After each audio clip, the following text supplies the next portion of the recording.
Okay. That's fine. Hi. Thank you for letting me testify at this public hearing regarding the Pharaoh Farm. Though I have no qualms. Oh, if we could just have your name for the record, I know. Robert Kalishman, Thank you. Simsbury. I have no qualms about the land trust being the purveyor. However, I do have a big concern as to when you, and if you do turn this over to the land trust, does that mean the people will have no say in that property out there? Because there's a lot of things that are, you know, these land trusts are good, but I've been reading about them, and there's been reports on them. Some of the salaries that these directors of these land trusts are making out west are horrendous. I would say it's probably going to be the next scandal coming down the pike. But putting that aside for the time being, what I like to bring to your attention is we have a land trust. We have the Farmington River watershed that's controversial now. And as a citizen, if I want to walk the banks of the Farmington River from New Haven up to Northampton, I can't do that. There's no walkways there. There's no, it's all private property. And if somebody wants to tell me, don't come on my property, I have no right going on the property. However, if I walk to the shore and I decide I want to walk Long Island Sound on the beach, that's all right-of-way property. And I can walk from New London all the way down to Greenwich. And the case at point, we have a couple lawyers here. The case at point is the case in Greenwich, where the Greenwich people decided they didn't want their beach being used by whoever, and they kept them out. It went to the Supreme Court, and the court ruled that they can't stop it. So that's the big concern that I have, is that by turning this property over to the land trust, if there's not any thing that's in there by the town council that specifies that the citizens will have a right to partake, and it's not a private corporation, which the land trust is, then I think we have a little, or the people after me have a little security as to they'll be able to do certain things. But if it's turned right over to the land trust, then it's my suspicion that the land trust will control Pharaoh Farm, not the people of Simsbury. And the property, as far as I know, was left to the people of Simsbury. It wasn't left to the land trust. It wasn't left to you people. It was left to people like myself, the citizens. So I think you have to be careful how it's worded.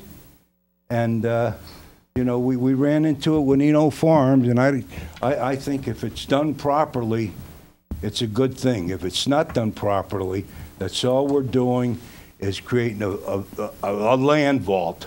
And after I'm gone, or you're gone, Mary, who knows what's going to be.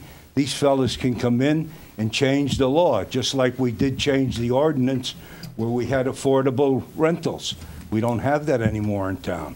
Somebody could come in and plead a case, and the future Board of Selectmen will say, well, we got to help. They're in business. We got to help them, and give it all away, and it all becomes private land again.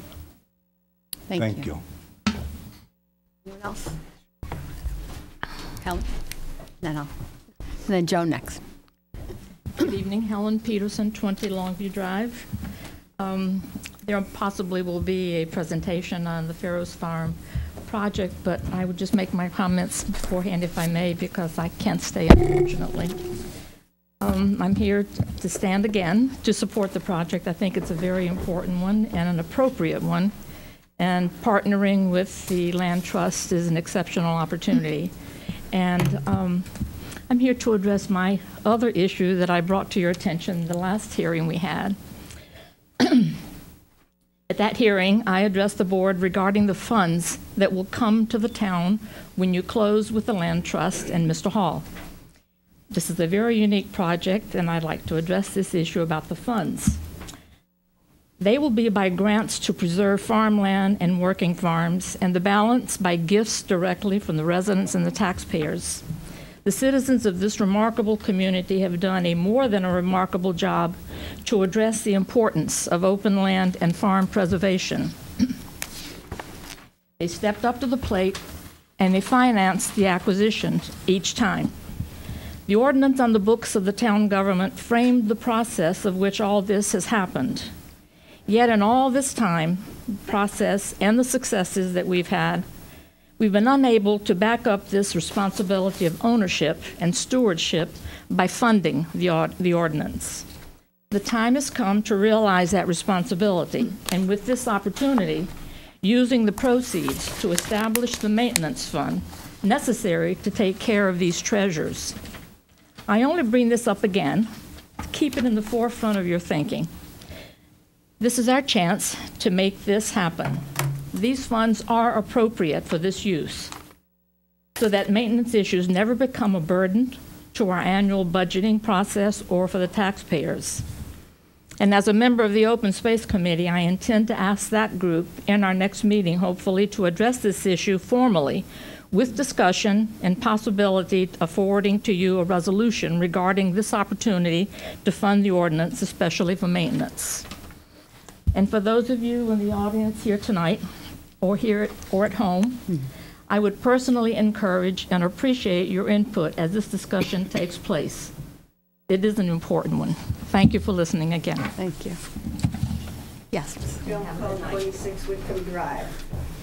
I would like to voice my concern regarding the sale of Pharaoh's Farm to the Land Trust. This land was purchased by the town and was once designated as for playing fields. The taxpayers at the time put their trust in the town that the land would remain in the hands of the town, not used as a tool to raise money. The town should not act as a broker for the land trust. In this board's haste to pander to the land trust, they have lost their mission to protect the town.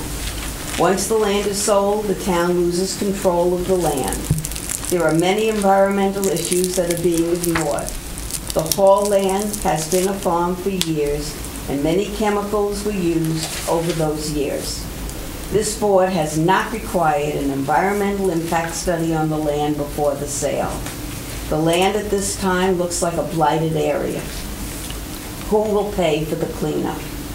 The land is in a residential neighborhood, and many of the homes in the area should be assured before the transfer that the land is safe. Only by testing the land for specific chemicals can the town be assured that they are protecting the residents. According to the attachments, and I quote, that the town worked with the Simsbury Land Trust and Wharf to determine whether an existing easement, which allows an abutting neighbor to use the water from a well on the property, removed, end quote. That Pharaoh's Lane, an unimproved local road lying to the north of the subject property, remain an open public way, and that the barn construction be subject to certain conditions and limitations. Why are these issues not resolved before the sale? The town has presently purchased land from the elite Ethel Walker School, and what prevents another administration from changing the use of this land? The Eno Trust states the land was given to the town for the poor of Simsbury, and now it has been taken over by the elite Ethel Walker School without the approval of the Attorney General's office for compliance. The Eno Farms Affordable Housing is on land given to the town for the poor of Simsbury, and this complex has lost its mission. The rents are higher than the poor can pay. Farming has now become the flavor of the month, as was money used for affordable housing. Once restrictions are placed on land, it is difficult to change when viability is unsustainable. Farming today, something else tomorrow. When farming loses its flavor, does this land become blighted until the courts can change the use? This board should not vote for the sale of Pharaoh's Farm. The land should remain unrestricted in the hands of the taxpayers for the use of the taxpayers, not a single family with a large lobbying group. When there is a rush to judgment, mistakes are made. Vote no. Thank you for listening. Thank you very much. Anyone else who'd like to comment? Any going once? Going twice? 50-50, that's a vote, not a no vote. Can I have a motion to close the public hearing on Pharaoh's Farm? Second. All in favor? Aye. The public hearing is closed. Thank you all for your comments on the proposed resolution. The next is to hear public comment as it results to the proposed land use fee revisions, and we'll open up for discussion on the proposed land use fee revisions. Going once? Going twice? Any comments? Okay.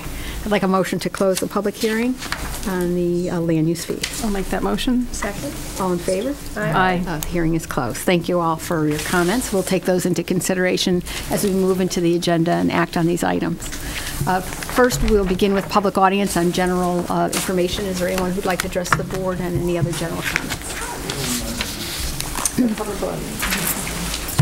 Then we'll move right to first Selectmen report. I just have some good... We don't have public audience? Yeah, I just asked for public I audience. raised my hand. Oh, I'm sorry. I must have missed you. We'll go back to public audience. Any public audience? Yes, Mrs. Coe. Thank you. When I arrived early to the Board of Selectmen meeting of February 11th, 2013, I saw a placard for each of the selectmen. What was shocking was the placard for the place cards for Selectman Lisa Heavner, with the additional slot filled with the Deputy Selectman slot under Heavner's name. At the prior Selectmen's meeting, the vote for Deputy First Selectman as a result of Hampton's resignation was tabled, since nobody had the vote for the position. This vote was again placed on the agenda for a vote. However, there appeared to be a backroom deal for this position, since the place card had already been assigned to Lisa Heavner prior to the Selectmen's vote. Then Maura Wertheimer, the Selectman with the highest vote, states that it was not her time for Deputy Selectman, and perhaps at another time. Was this declaration part of the backroom deal, since it was alleged that Maura Wertheimer will not run for another term? So much for politics as usual. How can this board vote unanimously for Lisa Heavner when she continually violates the town charter that she was elected to enforce? As an attorney, Heavner should have known that she was in violation of the town charter, section 411, direction to employees. It states, quote, "No member of the Board of Selectmen, except the first selectman, shall give orders, either publicly or privately, to any administrative officer or employee," end quote. I am asking this board under section 410, investigation of the town charter, to investigate my allegations of improper conduct by reviewing all Heavner's emails to and from all town employees and bring their findings to the public with remedies from this investigation. After reviewing the annual report from the evaluation of the high school teachers during the Ullman administration, I was convinced that the judgment of the principal of the high school, Neil Sullivan, was of concern and should be reviewed by the present superintendent. Several years ago, I was surprised that the high school principal did not document the 2.5 years of continual bullying between the past finance director's child and another student. By ignoring glaring evidence of bullying, the entire family was subjected to continual harassment and fear, to the point that they had to move out of town, and the finance director finally resigned his position with the town. The financial and emotional burdens placed on the family were significant. Only after an attorney was hired did the administration finally admit that the student was bullied. This family moved out of town, was financially burdened, and the principal of the school remains unscathed. This year, once again, there was only one documented incident of bullying throughout the school system. Last year, I reported that the principal of the school had set up the gym with games for the teachers to play after an in-service day, with a table set up for playing beer pong with water. Another incident of poor judgment. Why does the principal ask the security guard to go to out-of-town games at town expense when all teams have their own security staff? The report stated that there were 70 concussions documented during that year. Why so many concussions? Are the students screened after each concussion and screened to participate in a sport?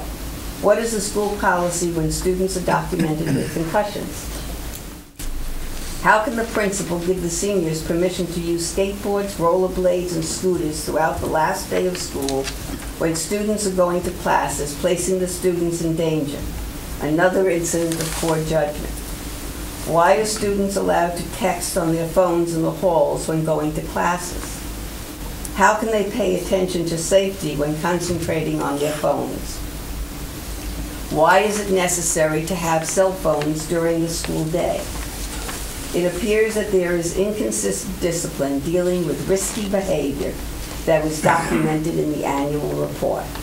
On February 14, 2013, I was listening to my scanner and heard that a student with a medical condition had left school with a staff person.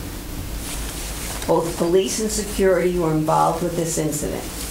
There was discussion about driving to Dunkin' Donuts and the need for an ambulance. The ambulance was denied, and the student was driven to the hospital with a staff person. This is police incident number 4850. How can a principal allow a staff person with what appears to have no medical training to leave school with a student who allegedly had a medical condition and drive the student to the hospital for admission? Is this good judgment on the part of the principal? How this incident could have placed the town at insurmountable risk. This incident should be investigated. How many other incidents of poor judgment by the principal have been noted during the school year? Recently, there was a publication in Simsbury Patch of the 10 top delinquent taxpayers. One of the delinquencies was Darla LLC, Dave Richmond, the owner of 730 Hop Meadow. Richmond has various building violations that has not been addressed for many years. He presently has several violations with a lien against the property. He has been non-compliant for years. On October 26, 2012, the town attorney wrote a letter to Dave Richmond and stated, quote, "Court action to achieve full compliance with the orders will be lengthy, expensive process for both parties," end quote. Dave Richmond has been non-compliant for many years, and this letter is a joke, knowing that the town will not initiate court action. Why comply? This is a safety issue and an ADA violation. Dave Richmond has not complied with any requests from the town. When is enough enough? Many of the management positions in town will be open due to retirements. These are not union positions and do not have to be negotiated. It is time that the town reviews the need to continue providing pensions. Reviews the need to continue providing pensions with large legacy costs. Many towns have eliminated pension funds and maintained a 401k fund for their employees. Simsbury should follow their lead for new employees. At the present time, the Eno Farms affordable housing is still in court. Until the judge rules on renters' claims, nothing can go forward. Since the lawsuit is against CHFA, why is the town having a meeting in executive session when they can't execute anything? The light pole at the entrance to Eno Farms has not been replaced since it fell down several months ago, and this creates an unsafe entry when will the light pole be replaced? All of my comments tonight will be on Simsbury.com and Simsbury Patch for your review. Thank you. And I'll refer the comments to the Board of Ed. Thank you. Yes, sir. Robbie Callish from Simsbury, thank you for the opportunity to address the board on a subject that I feel very, very close to my heart and very, very important to the country.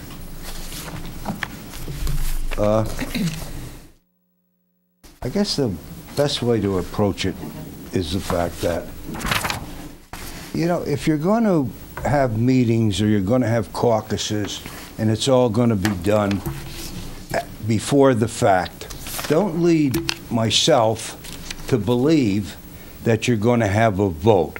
Now, getting back to the incident about deputy selectmen, the votes weren't there. It was put on the table, and according to Robert's rules, it has to come off the table to be voted on. The next thing I know is I didn't bother to come, but I understand that there was a placard before the meeting ever started deciding that Lisa Hefner was the deputy selectman.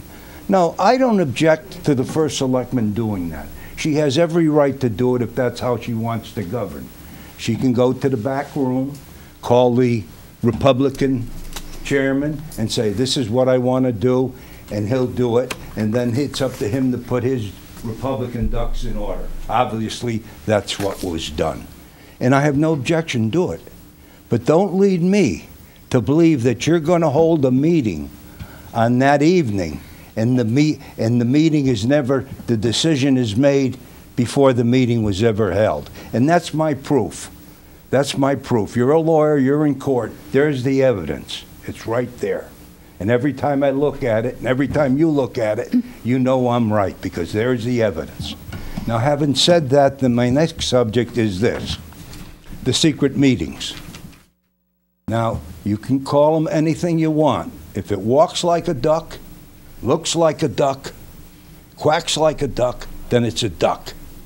Now, these secret meetings that started out on the 27th with our Congresswoman, Miss Estes, coming to Town Hall and holding a secret meeting on my tax dollar, on my tax time, right?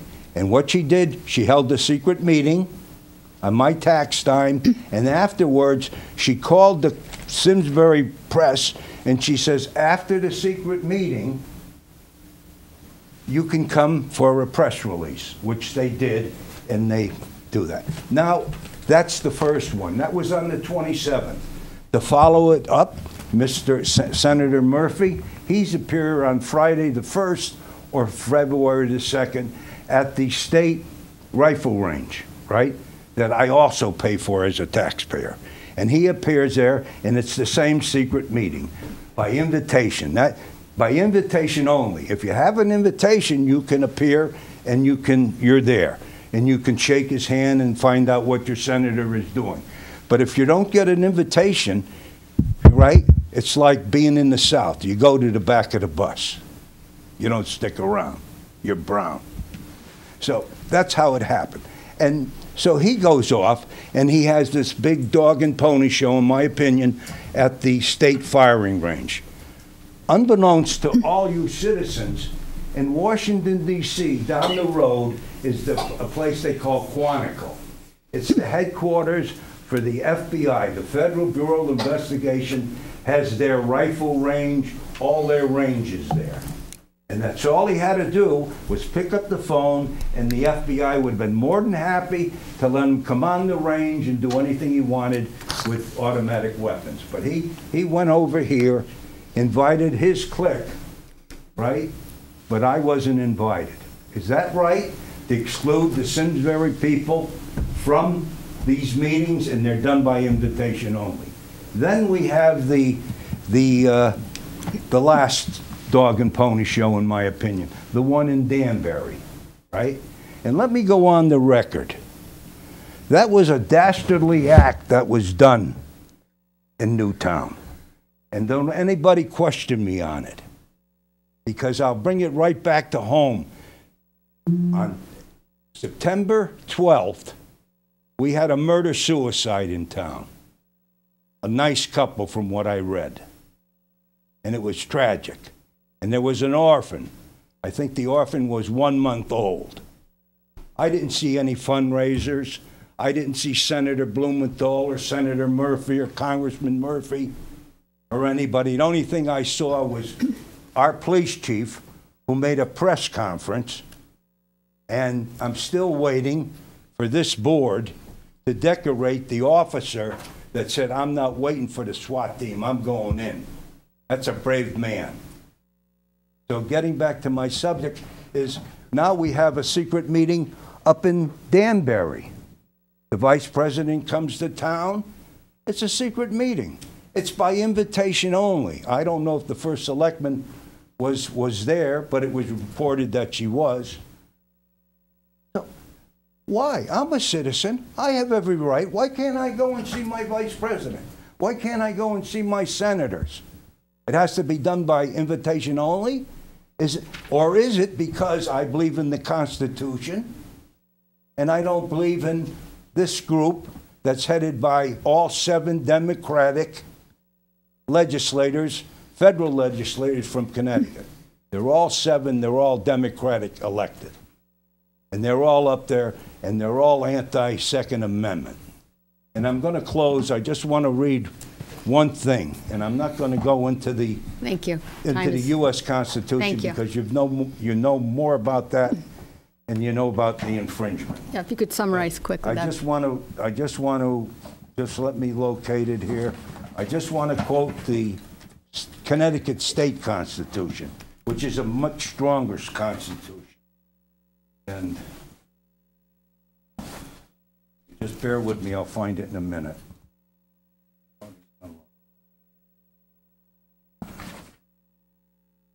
Okay, I have it here. The State of Connecticut Constitution, Article 1st, Section 18. Let me quote. Declaration of Rights. No hereditary emolument will be allowed in the state. That's something else. And then the other one is Article 1st, which reads,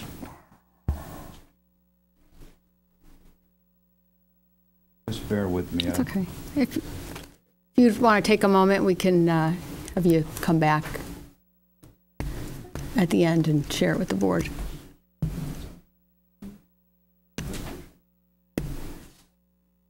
Oh, here it is. I have Okay. it here. The U.S. Constitution, Section 18, the Connecticut States Constitution used to enforce your will upon the people. And Mr. Cashman, I'm going to run out of time. Okay. But we can get a copy from you. I'll just save you a lot of time. Thank you. What the Constitution says, that I, as a citizen of the state of Connecticut, right, have every right to bear arms, right, to protect myself and the state. It doesn't say to protect the state. It doesn't say to protect, it says to protect myself. Thank you. Don't let these people take you down this path. Thank you, Mr. Cashman. Be careful what you wish for. You may get it. Thank you for your comments. Anyone else who'd like to address the board at this time? Yes.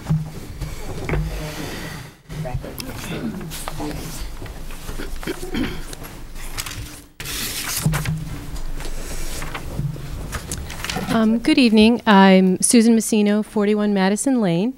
I just wanted to follow up on a general issue. I've been to many open space meetings over the years, and there have been discussions, many meetings about parcels of open space that the town owns that they feel that if they could be sold for their highest and best use and no longer responsibility of the town, that's something that the town has been looking to do for many different parcels in town.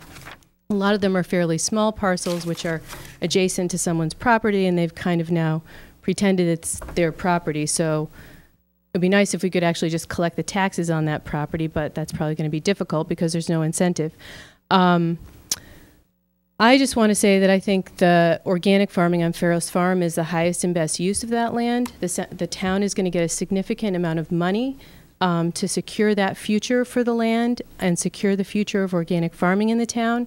It's been organically farmed for many years, so the issue of chemical contamination, I think, is not even an issue. George uses, I think, some kind of mineral mix for his farming. I don't know the exact details, but there aren't chemicals that have been used on that land. So I just want to say that this is consistent with discussions that have been going on for very long in the Open Space Committee, and I strongly support this. I think it's a very creative deal that's been put together that's has a good outcome for everyone involved.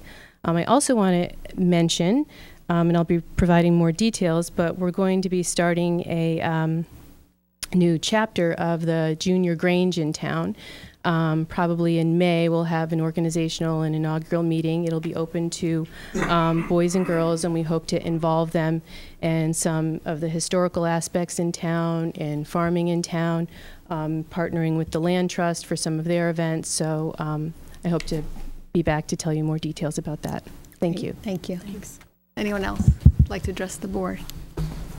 Okay, thank you all for your comments. We appreciate your being here.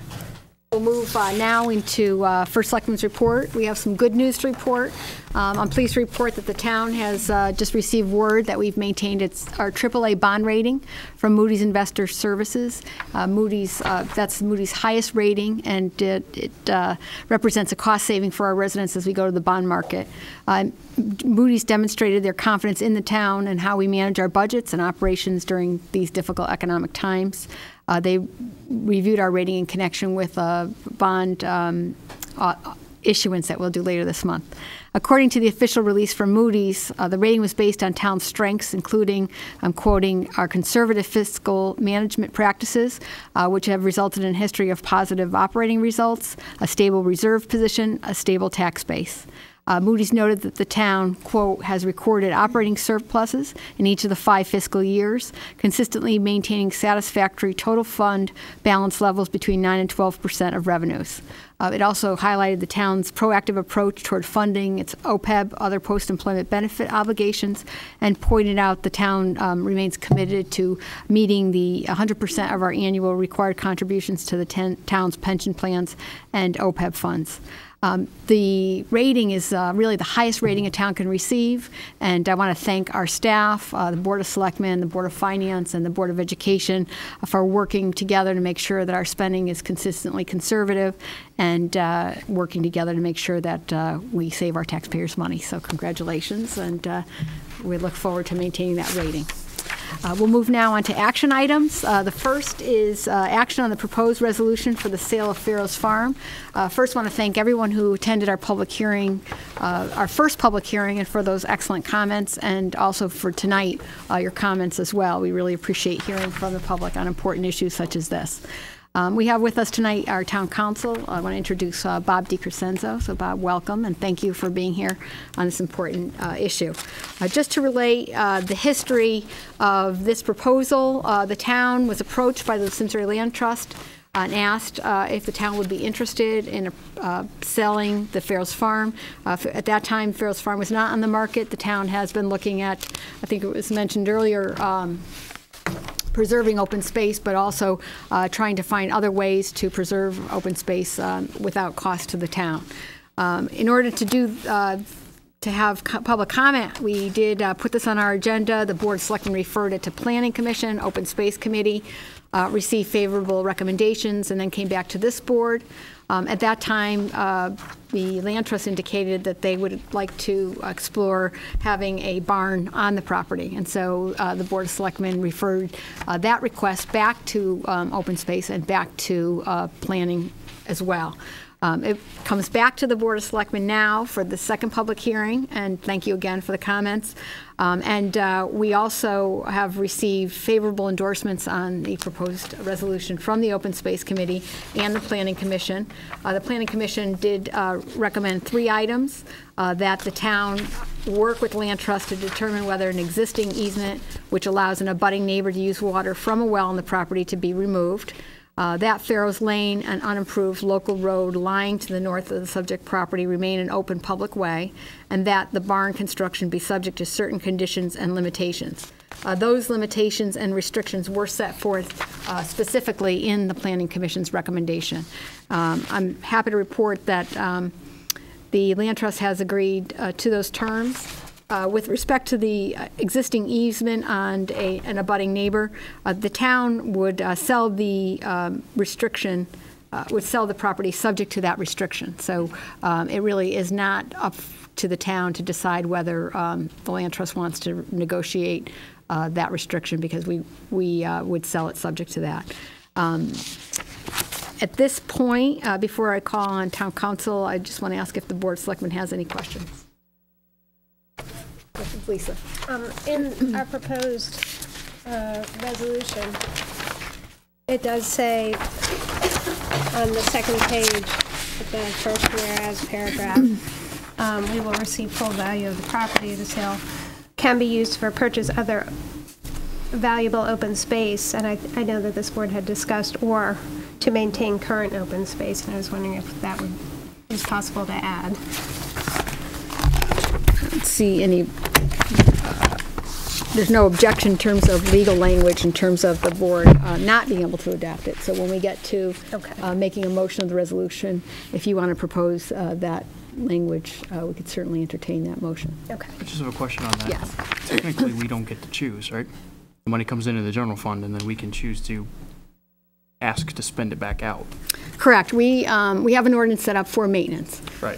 We would need both Board of Selectmen and Board of Finance approval in order to appropriate those funds. Right. Correct. So that would be independent of this. This resolution is not contingent on that happening. Okay. So this proposed resolution doesn't say sell the land only if the funds are used for open space purchasing or maintenance. But I think there was a lot of discussion at the Open Space Committee, certainly a lot of discussion at the Board of Selectmen, and some comments that, given the fact that we have a third phase of Ethel Walker, and given the fact that we have maintenance obligations that we'd like to do more tree clearing. We'd like to do more than what our budget allows us to do. We'd like to see some of those funds be available for that purpose. So, but it's not contingent. You're correct. Understood. Just want to make sure I understood. Thank you. Yeah. Other questions? Okay. At this point, I'd just like Bob to run through. There were some good points that were mentioned earlier this evening. Hopefully we can touch on some of those points as well. So a couple of questions, Bob, is I think we should just talk about, clarify the history of this land. Unlike the Eno Farms, this land was not given to the town and restricted in any way. This is land that the town purchased. That's correct. It was purchased with general fund monies. It wasn't purchased with a state grant with any of the conditions that come with state grants. And therefore, the town is free to enter into this proposed transaction with Mr. Hall and the Simsbury Land Trust. The result of which will be a conservation easement, which will restrict the use of land to farming, but also that same conservation easement will also encumber Mr. Hall's current farm, and protect that for farmland in perpetuity as well. That's the basis of the deal. If this resolution is approved, this will be the last act authorizing the town to sell this land. We will then take the resolution and working with the land trust and Mr. Hall, turn it into a purchase and sale agreement, a sales contract, which will be executed. In that contract, we'll incorporate all the conditions and that are spelled out in the resolution, so that as we work towards closing, we'll make sure that the deed and the conservation easement capture all of the goals that the town is attempting to achieve through this transaction. And just to clarify, the use of maintenance, such as what Lisa requested and I was mentioned earlier, there's no prohibition to allow the town to use it for either the purchase of other valuable open space or maintenance. That's correct. Okay. The purpose of the land, I think we just talked about, with regard to testing the land, is there any requirement with regard to testing the land? No, there isn't. There's no indication that this land is subject to the Connecticut Transfer Act. There's no history of the land that would indicate that. And that really, we're going to prepare a quitclaim deed for the land and sell it to Mr. Hall sort of as is, in whatever current condition is. It would be up to the buyer, if he chose to take whatever steps in the area of environmental due diligence that he would feel necessary. But since he's been farming this land for some years, he's as or more familiar with the condition of the land than the town is at this time. Okay. And then just one other question about just to refresh everybody's recollection, this land is currently used for open space, and the land will be sold subject to the requirement that it be farmland. Yes. What would happen if the land were no longer farmed?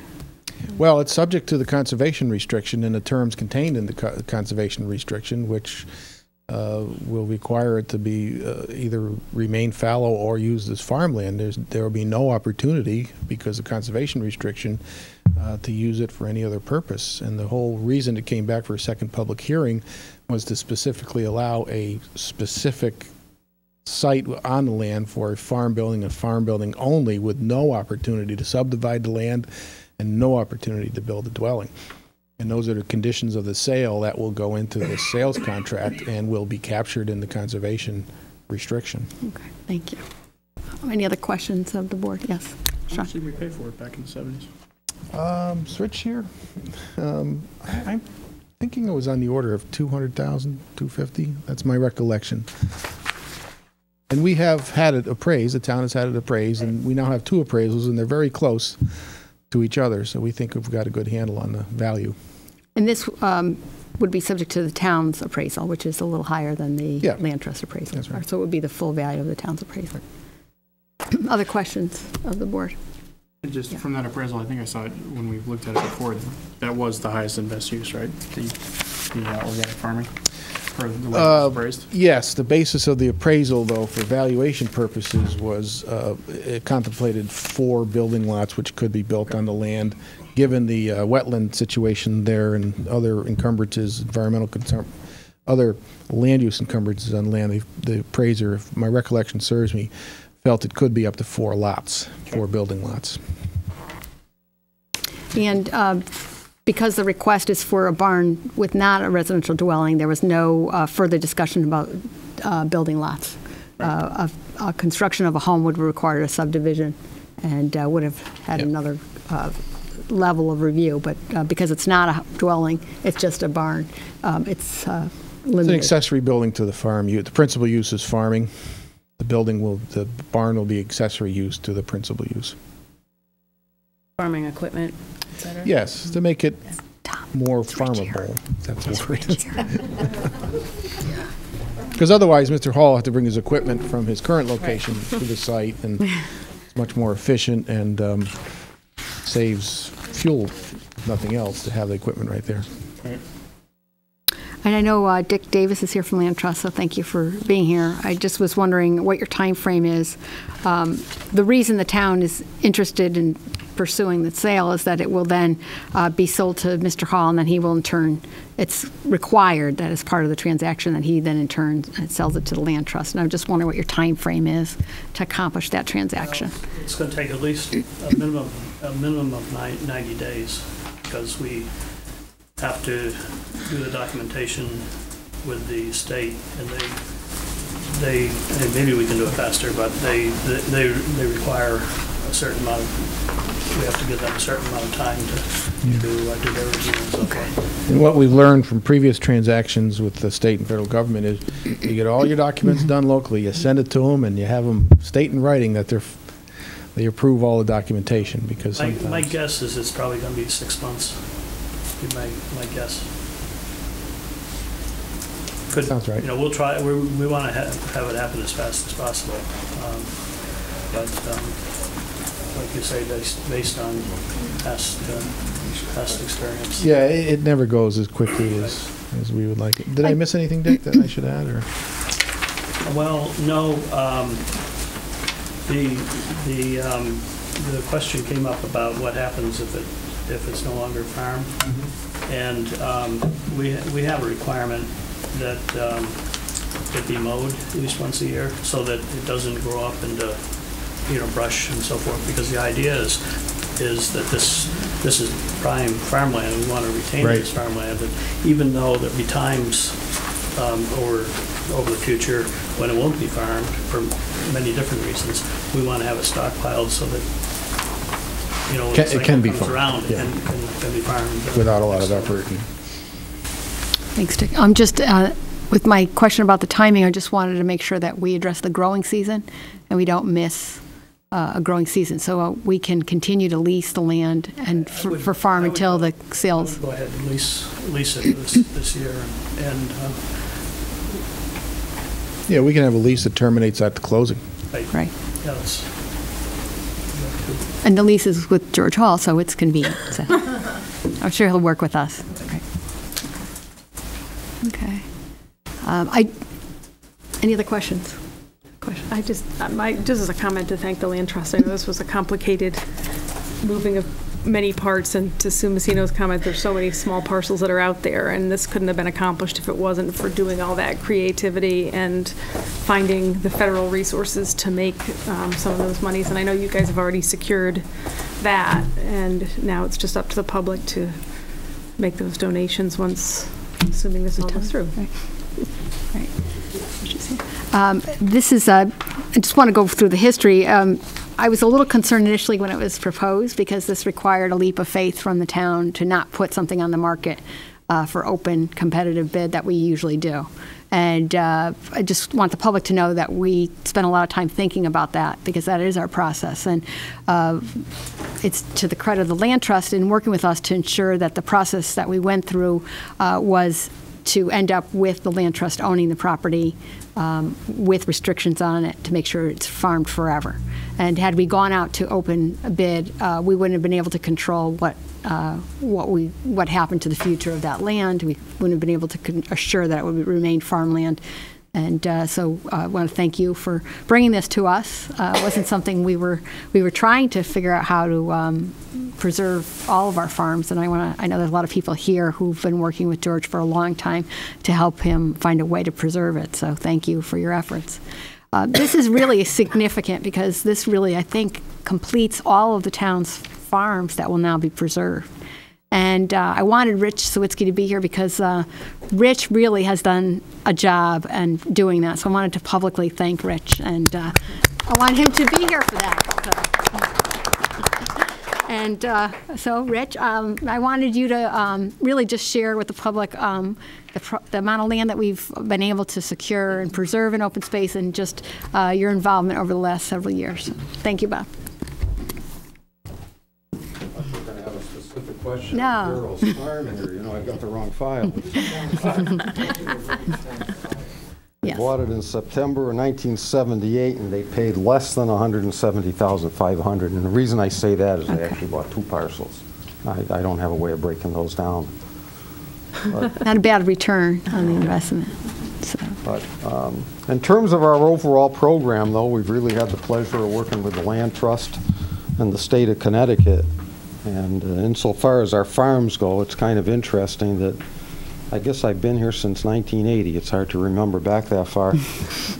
And basically every farm that was here in 1980 is still preserved, which is quite an achievement. And a lot of that thanks does go to the Land Trust for their efforts. As far as our open space program goes right now, with what we had before, about 30% of the town is preserved as open space. And some of our main parcels that we preserved were about 80 acres up on Talcott Ridge, which actually we preserved back in the late 1980s. That was kind of a surprise when somebody literally put a for sale sign up there on the mountain. But in fact, there were several outholdings which we did preserve along with the state. And we've done several other smaller parcels here and there which provided continuity with pieces we already owned. But certainly our biggest acquisition is the Ethel Walker School, which in fee simple and with some conservation easements will total over 400 acres. So that's amongst one of the largest parcels in a fairly suburban urban area that's been preserved in the state. So it's been a very successful program, and you're all also to be commended to support such a program. Thank you, Rich. Thank you. Thank you. Any other questions? Lisa, would you like to read the resolution since you had some changes to addition? I'll move that we accept the resolution as written with the additional language to purchase other valuable open space or to maintain current open space. I'll second that.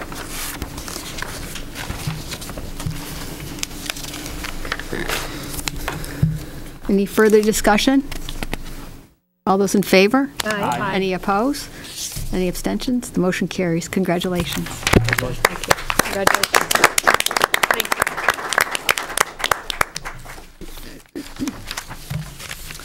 Next item is action on the proposed land use fee revisions. Equally exciting. Anyone?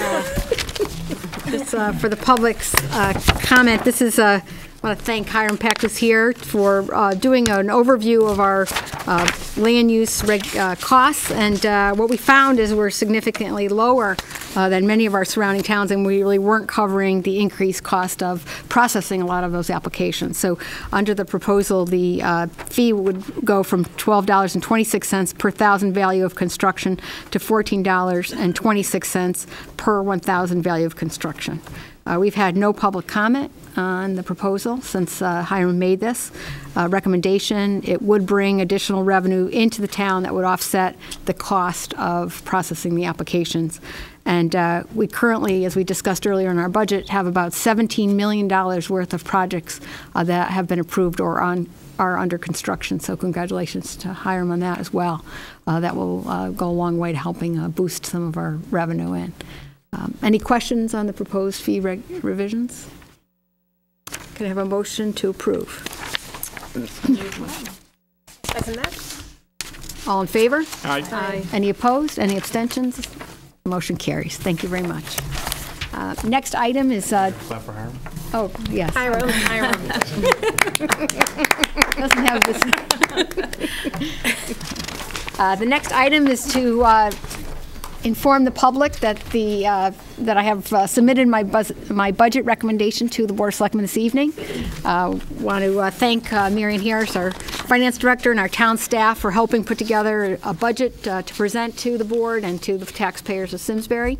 The budget that we presented tonight was a total of $18,128,810, which is a 0.5% increase over last year.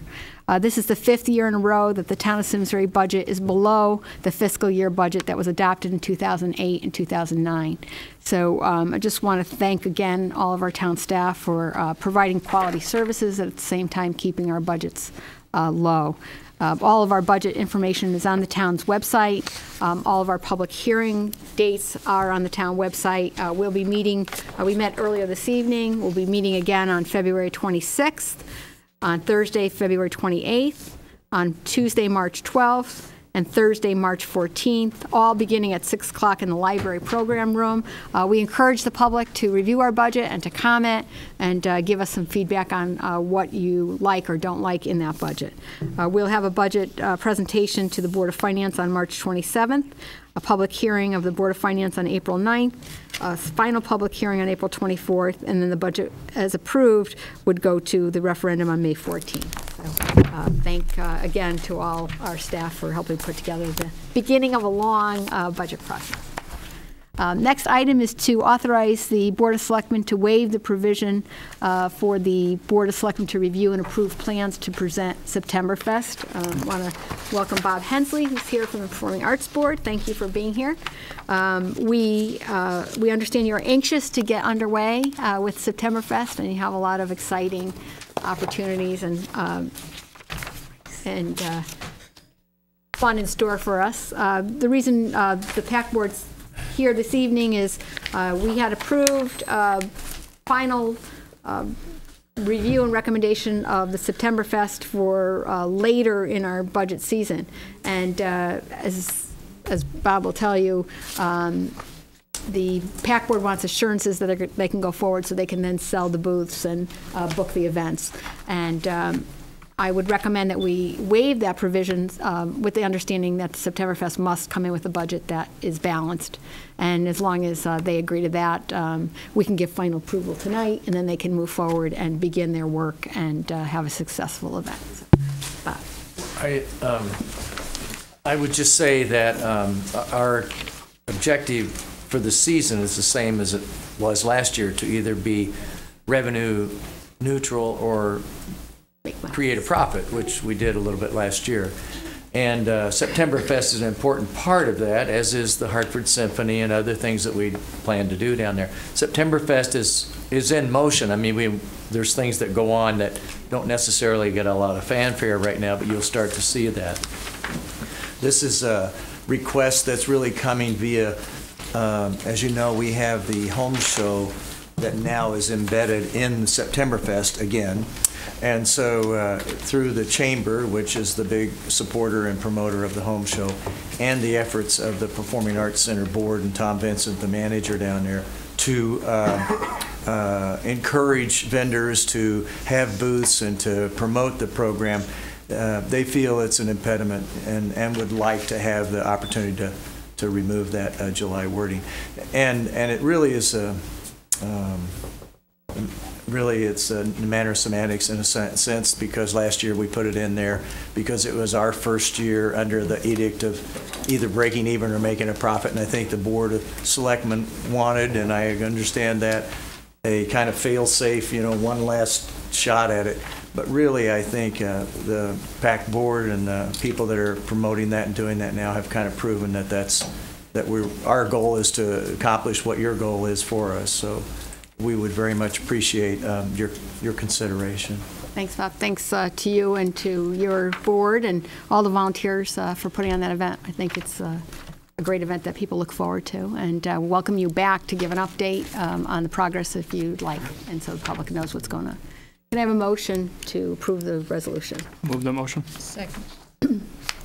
Any questions? All in favor? Aye. Any opposed? Motion carries. Thank you again.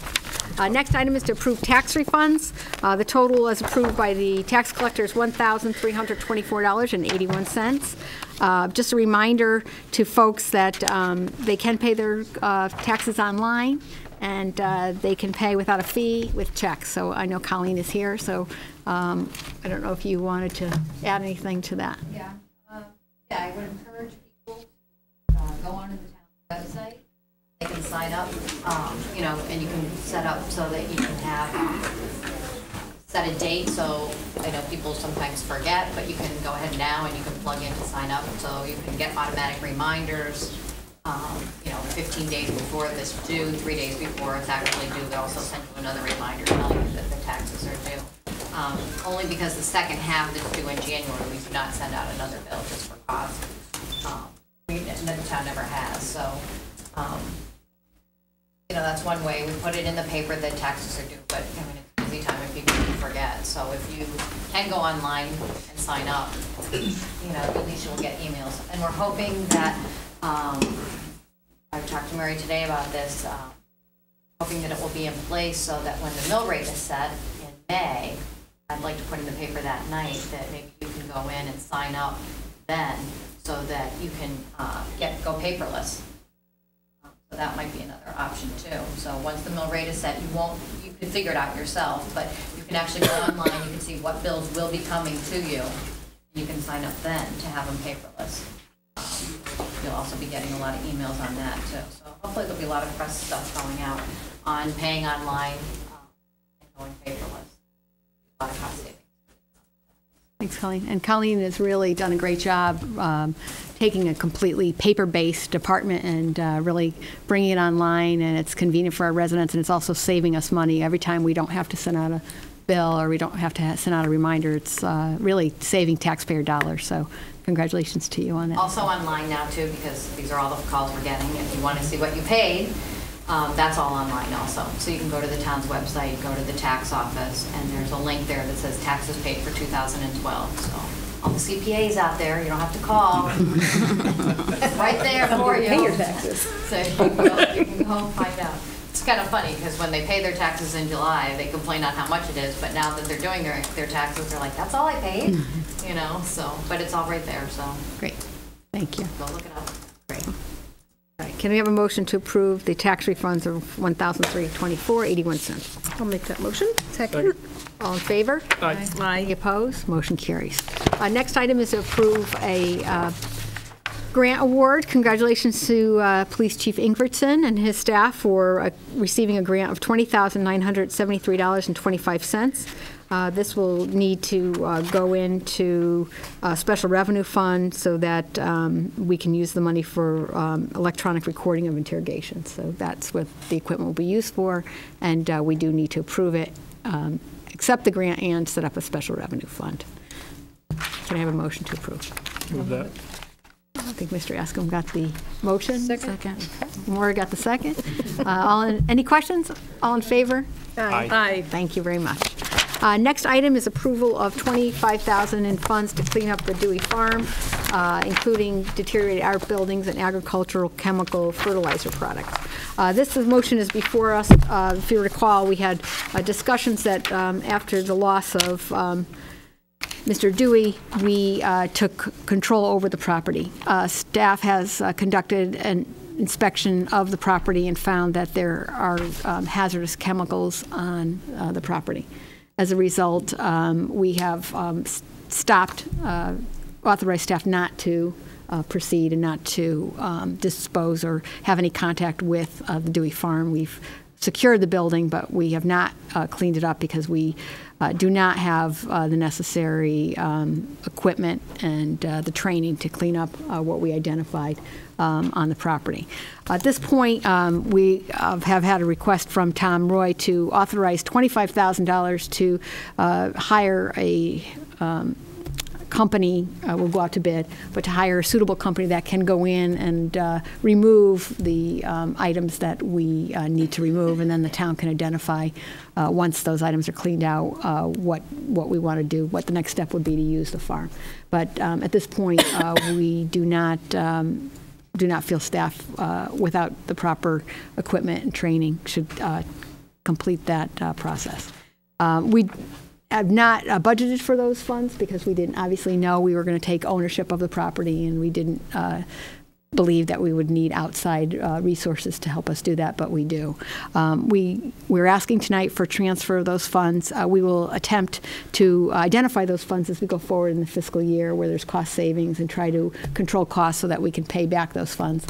But in the event that we have difficult unpredictable 6 months of the fiscal year, we may have to transfer those funds. So tonight we're asking for the authorization to expend the $25,000 to clean up Dewey Farm and direct the finance director to identify the funds prior to the fiscal year to repay that. Any questions on that? Yeah. Just in terms of what's been discovered thus far and where this amount was arrived to, is it possible that this could lead to additional expenses? Yes. That was really Tom Roy. This funding amount was identified by Tom Roy and Rich Sawitsky doing a walkthrough of the facility. There are farm chemicals that do have names on them that we've identified are hazardous. So we've identified that there are hazardous materials on the site. That's been our first assessment. I would like to go in there with an outside consultant crew to start cleaning up and identify what was found, and then we'll make a recommendation to what the next phase is. So, at this point, we don't know.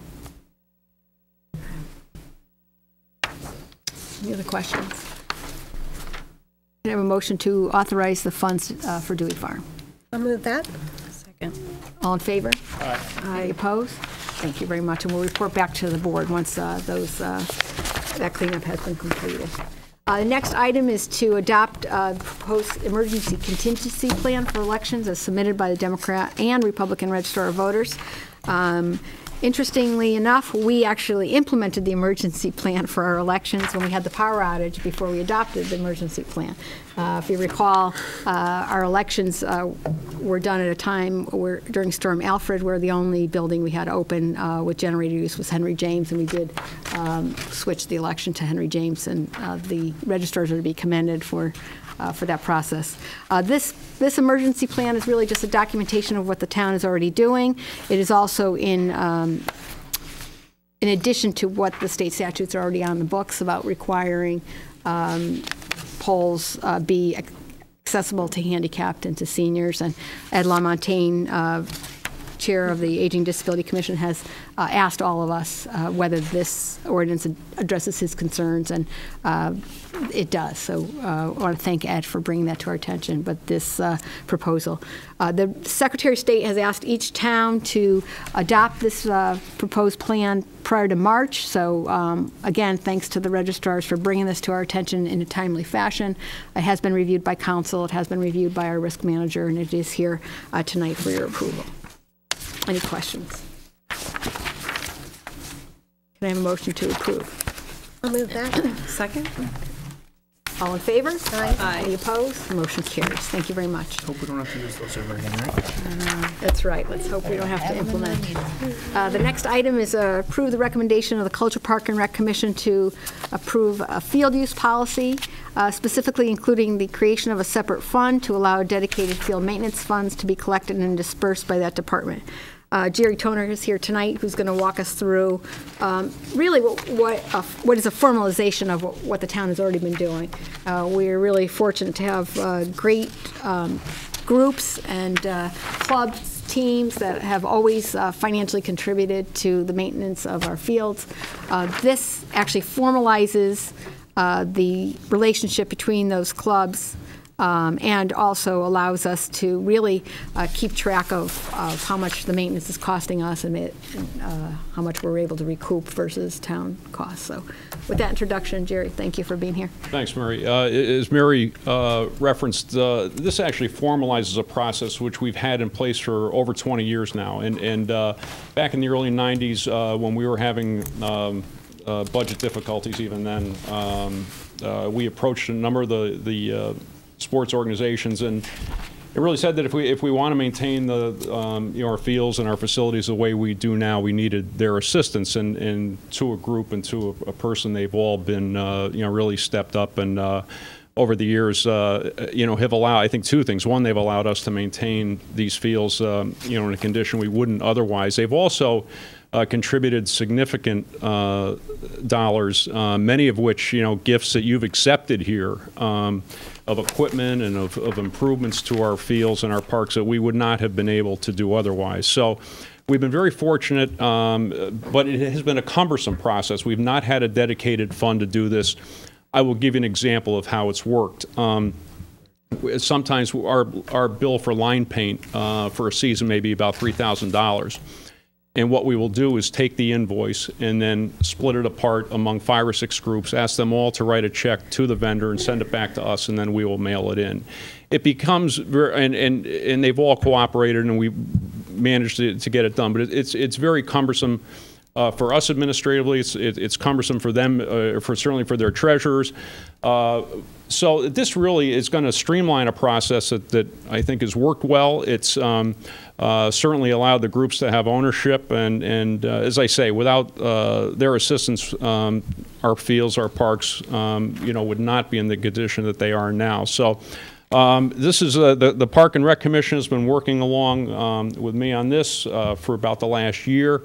The big thing, I think, is, and as the proposal indicates, is really identifying what's included and what's not. So at the end of the year, the groups, we can say to them, well, listen, here were the costs that were incurred in the maintenance of your fields.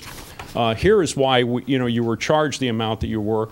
And at the end of the year, we can look and say, well, here's maybe why it needs to be more, or here's why it needs to be less. And we will have a fairly, I think, a pretty detailed record of that. It does not include capital improvements, although many of the groups have made significant investments in capital improvements over the years. But this is really more of to assist in the operations and ongoing maintenance of these fields. So we've had the chance to. I've talked with each of the groups individually. I think they understand. Understand and appreciate in most cases that we're going to this. I think there may be certainly the expectation of us having the ability to identify and explain exactly, how this number is arrived at. I think at the end of the year, we'll have a lot better understanding where we are, but we are going to have some savings in our budget this year. And hopefully, we'll have more down the line. So with that, I take any questions. Thank you, Jerry. So the Parks and Rec Commission had a public comment on this, and have you received feedback? All the youth groups have been notified? They have. Okay. They have. And there have been, I think, some good questions. I think some just say, tell us when we send the check, we'll budget for it, we'll allow for it. Others have, really, I think, want to know. They want to make sure that it's distributed or it's assigned fairly, and that certainly is a fair request, and I think that's why we will have detailed records in terms of right now we maintain about 40 athletic fields, so we will have detailed records on what our costs are, and let's say it's going to be somewhat of I think an evolving process, but the groups are aware of it, and I think we've had very good cooperation from them with it going forward. Great. Any questions of the board? Questions? Okay. Can we have a motion to approve? I'll make a motion. Second. All in favor? Aye. Any opposed? Motion carries. Thank you, Jerry. You can report back as it develops how it works. The next item, why don't you just stay there for a while, is approving the 2013 fee schedule for the Simsbury Farms Golf Course and Athletic Facilities. And if you could, when you go through the fee schedules, explain the process that the Parks and Rec Commission held in approving it, because there are increases, and I just want to make sure the public's had an opportunity to comment. Sure. Let me start first with, and there's two sets of fees in front of you, and the first one are the aquatic fees. And really, when any of these fees are recommended to you, there's a process that we follow, and typically it will start with the complex, or the Simsbury Farms Complex Committee or the Park and Rec Commission asking me to do and our staff to do a survey of other facilities that are similar to us. And usually we have 8 or 10 that are other municipal operations, whether it be aquatic facilities or golf courses, and we'll survey them. We'll look and see what their fees are. We'll look and see what our maintenance costs were and what our operating costs were and where we see them going. And certainly in the ongoing effort to try and make the revenue fund self-sustaining, we certainly want to cover any increases in operating costs that we have. With the aquatic fees, last year there were no increases implemented, and as you recall, our main building was under construction last year. There was concern, although we were cautiously optimistic that everything would be done on time. There were some real concerns, what if something unforeseen happened and we weren't able to open on time. And because of that, I think both those groups felt it wasn't responsible really to look at a fee increase. We were fortunate that everything was completed, and we had a very, very good season. And I think both the Complex Committee and the Park and Rec Commission, recommended, I think, what I would say are nominal increases. I think they will meet our operating expenses, the increases that we're seeing. We're seeing some increases in payroll costs. We're seeing some increases in chemical costs, but these should meet them. Again, we give both residents and non-residents the opportunity to purchase their family passes prior to June 1st at a pretty significant savings. Many, take advantage of that. So that will be in effect again this year. So you have those in front of you. As I said, they were unanimously passed by both the Simsbury Farms Complex Committee and the Park and Rec Commission. So just to recap, really, you're not increasing the daily fee. We are not, no. So you're correct. Really just bumping up the fee for frequent users. That's correct. And those are, there's the discount prior to June 1st if folks want to purchase right, purchase early. Right. Okay. Questions on that fee change, Lisa? You continue to work with Mickey LaCour's Beck, and if there's a family who is in need, there are ways to give discounts for those families who qualify. We do. Or in need. We do, and we've. I think we've had an excellent relationship. We've been able to accommodate, a number of families each year, and I think the process has worked well. And the public is aware of that opportunity, Jerry? Do you advertise that somewhere? But I think between both, we put it in our publications, and I know Mickey, does also through, in her department. So I think we try and get the word out there. Great. Just from a process standpoint, right, this went to the Simsbury Farms Complex Committee, so it was on their agenda. Yes. And available to the public to come in, and then Culture, Parks, and Rec on their agenda, available for the public to come in. So there's been several opportunities. Right. And obviously here this evening. Right. So, and we haven't gotten any additional comment that you're aware of? We've not, no. Okay. The second fee, are you recommending tonight, the Wharf golf course fees changes? They are, and there was a little more of involvement in this process than there has been in the past. And again, it started at the Simsbury Farms Complex Committee in reviewing, the survey that we do of other courses.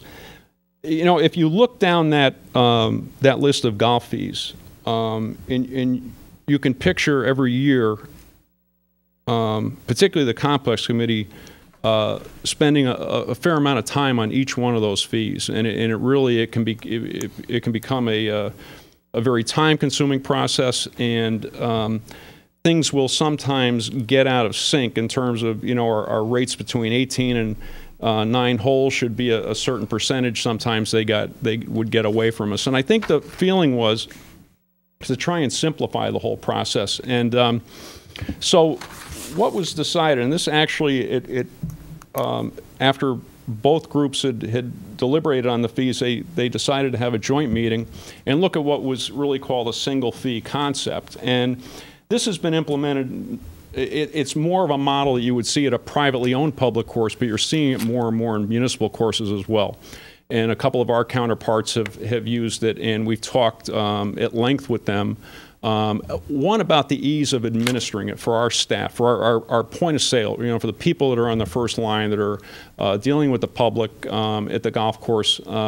We need to make things a little easier for them. We need to make it a little easier to understand and easier for our users to walk through. So basically what we're doing is we're taking establishing a single fee, and that is what is now the non-resident fee.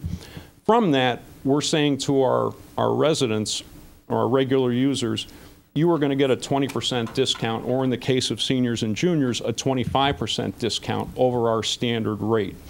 So in the future, when whether it be the Complex Committee, the Park and Rec Commission, or you look at it, you really be looking at really just three rates, that the 18-hole weekday, the 18-hole weekend, and the senior 18-hole rate.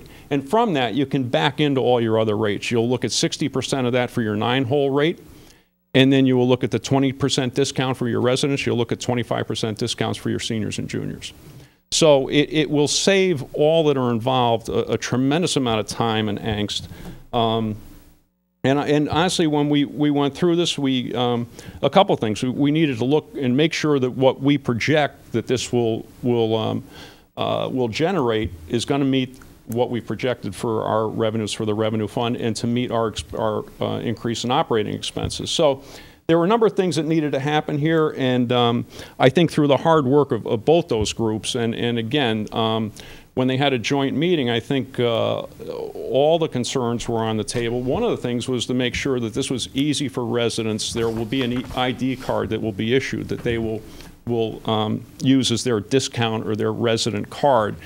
And there's, we've talked about maybe, eventually down the line, that resident ID could be used not only in our facilities, maybe in other town facilities. Again, this is down the line, but I think it's something that the commission wants to look at, certainly within our own facilities, to be able to use. But it's going to be an easy process. The application will be online. People will just have to come once and show their ID with the application. They'll have their ID.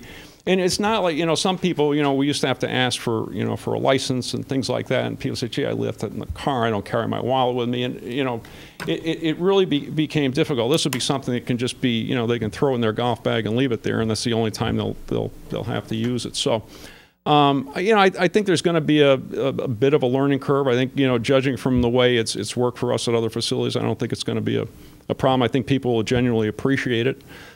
Be a lot easier on our staff that are handling the day-to-day operations. So, and it meets our, like I said, the projection going into this year's budget to to cover our operating increases. So, thank you, Jerry. Any questions?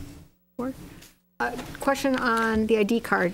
Given that folks show up at the golf course early in the morning or weekends, is it if they don't have, will the cards be available whenever the course is open? Yeah. Okay. So, absolutely. Yeah. So it's not something you have to be here 8:30 to 4:30 or? No. Okay. The one other thing I do want to mention in here, and it's the first time that we've offered it, but I think it's long overdue. We've proposed and hopefully you will approve a rate for active military personnel, which we didn't have before, and we will now. And hopefully we're going to make every effort we can to get the word out on that, and hopefully we get quite a few, many that will come in and take advantage of it. And what's the discount for that military rate? It's $20 for 18 holes and $10 for 9 holes, and that's any time.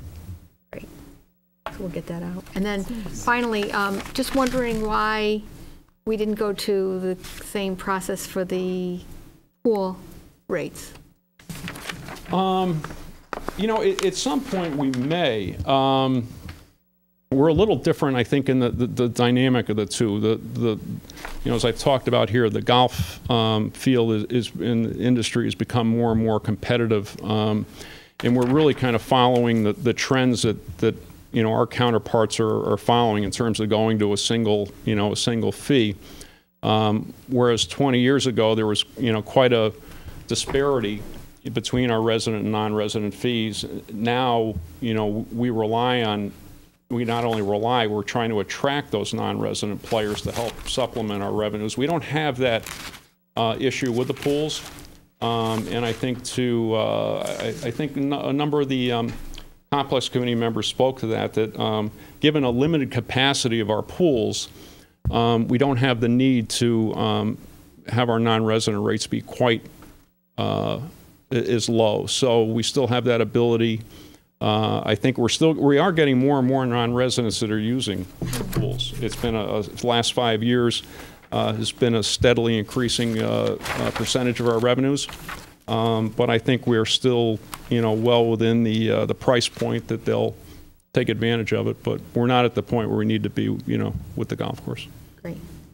Any other questions, Lisa? Jerry, where do our non-residents mostly come from?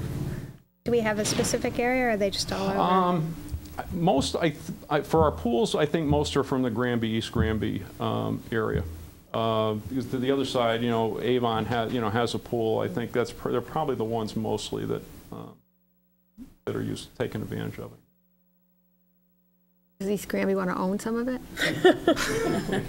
Always up for a deal. Doesn't work like WPCA, right? Let's talk. Any other questions?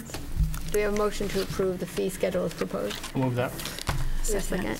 Second. All in favor? Aye. Thank you. Moving right along, Jerry, you want to explain the relationship? You're comfortable with the relationship between the Fish and Game Club? Absolutely. They are good partners and good neighbors. They've been wonderful partners and great stewards of that property. I'm actually just going to one of the conditions are in the license agreement that we have with the Fish and Game Club to provide the oversight at the Stoddard Reservoirs to put on a kids fishing derby every year, and it's something that they do very enthusiastically. They've had a wonderful response on it. They've been great to work with, and it certainly has afforded our residents, the opportunity to use to fish in really a beautiful, pristine area that probably not many otherwise would have the opportunity to. So they've been wonderful to work with. They're always, current with all the requirements, whether it be insurance, financial statements, whatever. It's been great. And this goes back, I believe, to 2000 was the initial license agreement. And I believe, about every 4 years that it comes up. So, no, I think it's been great. And they're very enthusiastic about, about entering or continuing in this agreement. Great, thanks, Jim. Can I have a motion to approve the extension of the agreement? I'll second that. Any other questions? All in favor? Aye. Any opposed? Motion carries. Thank you, Jerry. Next item is to accept a donation of 2 items from the Simsbury home of Antoinette Eno Wood. The first is an Empire-style pedestal base desk dressing stand with a mirror and a brass fireplace fender with a seat to be placed on display. And just want to thank Debbie Payne and all of our friends at the DAR for working with us as we renovated the building. They were good partners in making sure that we upgraded the facility, and just can't thank them enough. And what we've been doing is we've assigned Tom Roy to be the steward of the building, and so nothing can be put on the walls or damaged in any way without Tom Roy's approval. We identified a need for someone to be a steward when we saw that some of the nail holes in the limestone that we just replaced, and so we've taken better control over the building. So with the acceptance of this donation, we'll ask Tom Roy to identify a place, and we'll add it to our town asset list of inventory of assets so we can ensure that it stays with the town. So, I have a motion to accept the gift. I'll move that. Second. All in favor? Aye. Thank you. Next item is a donation from Palmetto Park in the amount of $2,500 from Payne's, with our thanks for the donation and our thanks to Palmetto Dog Park volunteers as well for putting up the Curb Your Dog signs to remind folks to clean up after their dogs that we've added to Ironhurst Boulevard. So, can we have a motion to approve? I'll make the motion. Second. All in favor? Aye. Thank you. Next item, we received notification from the Police Commission that Brendan Walsh has been appointed their new chairman. Brendan is an unaffiliated voter. As a result, he will need to be reappointed by the Board of Selectmen to continue to serve his term. So I'd ask for a motion to approve Mr. Walsh's appointment. Make that motion. Second. All in favor? Aye. Thank you. Next item is just an update on the Technology Task Force. I wanted to turn it over to Lisa Hebner. Lisa has suggested that that the town reconvene the Technology Task Force, and we've identified someone who would like to chair that. Tonight is just an update that, and I'll let Lisa give you the good news, but we'd like to put a notice in the paper that we're looking to add members to the task force, ask for volunteers to step forward, and then we'll have it on a future Board of Selectmen agenda to appoint the task force to look at the town's technology plan. So if anyone knows of anyone who has some background in technology, or if the public is watching and they have an interest in serving the town, we'd like to hear from them. So I ask Lisa to give an update. Yes, I had spoken with Pam Lacko, who is a member of Chamber, and she has offered to chair the committee, and she owns SmartClicks, and so is very well versed in both the technology and the communication piece, and I think she would be an excellent selection for this board. The idea behind the task force, as we discussed at previous meetings, are a couple things. One, to take a look at our current website, which has just went up and it allows us to do wonderful and creative things that our past website did not allow us to do, but to sort of reach out to the public and say, what do you want to be able to get from the website? Are you able to access this? Is it working for you? Because we can change the way it's set up. We now have the ability to fix it and hear from people. And so we're looking for, and this was Pam's suggestion on the task force, not only people with technology ability, but also seniors who might want to use it and want to look at it, and we want to know that they're able to access it, or parents of young children, or people with strong communication skills. So that's one aspect of it. And then the other aspect is sort of to look at the longer term 3 to 5 year technology plan and coordinate with the Board of Ed. And Mr. Curtis, the superintendent up there, has expressed his willingness to consult with us on this project as well, so that we can coordinate where we're going in the future with them and look for cost savings for both boards in the future. Thanks, Lisa. Thanks for recruiting Pam. I think willingly or unwillingly, she's going to do it. So, if there's no objection from the board, we'll put an ad in the paper asking folks who are interested in participating to contact our office, and then we'll provide the list to the board. Great, thank you. Our next item is special meeting minutes of February 11th. Do we have a motion to approve? Move that. Second? Anyone? Oh, second. I'll do that. Any corrections, changes? Lisa? Well, let Sharon go. Shannon go first. Go, Shannon.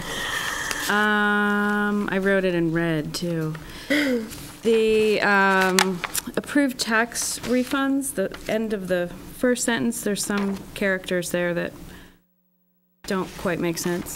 Yes, thank you. And then under Deputy for Selectmen election, Ms. Glassman, Ms. Nall, Mr. Askham, and Ms. Hasse were also in favor. Thank you. Any other corrections or changes? I have one on page 4. I'm not sure what Simsbury Charter Section 809 Circle C. I'm not sure if that's the correct reference. Can we get that checked? Yes, thank you.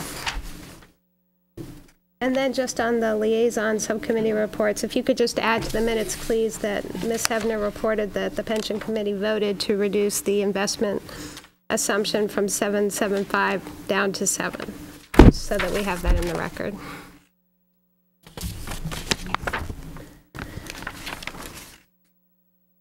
Thank you. I have one as well on page 7.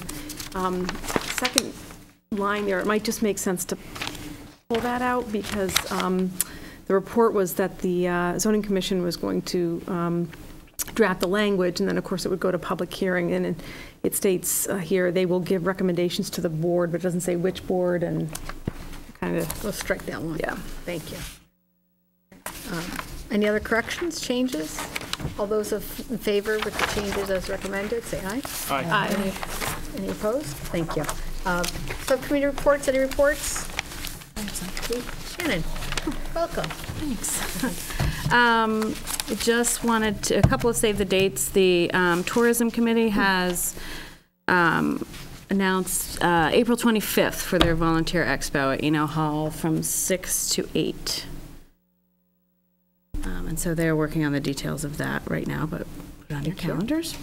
And then also, I, in partnership with the Junior Women's, Simsbury Junior Women's Club, have scheduled a date for Simsbury Women's Forum, which will be on May 4th at, I